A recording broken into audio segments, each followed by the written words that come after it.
ঢাকার ভিতরে এই জায়গাটা একটু ভালো লাগে, রাতের বেলা আরো ভালো লাগে। তবে রাতের বেলা একটা রিস্ক থেকে যায়, সেটা হচ্ছে ছিনতাইকারীর একটা ভয় থেকে যায়।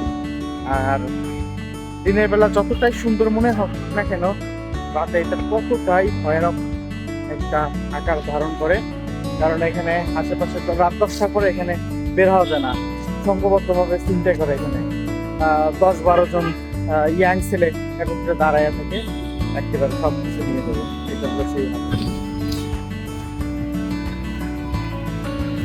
আজকের ওয়েদারটা মোটামুটি ভালো, অনেক ভালো।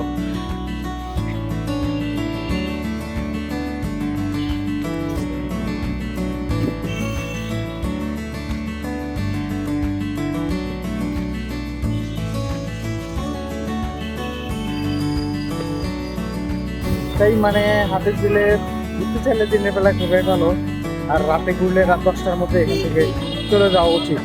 এর বেশি দেরি করলে সমস্যা হতে পারে, 100% হবে হবে। হাতির ঝিলে আজকে প্রচুর পরিমাণে বাতাস, একদম ঠান্ডা বাতাস।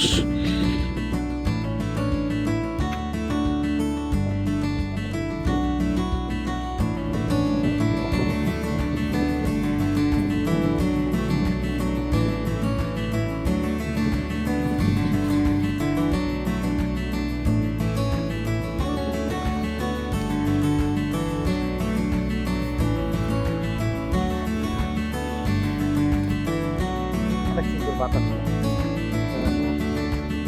একদম মৃদু বাতাস, অনেক ঠান্ডা।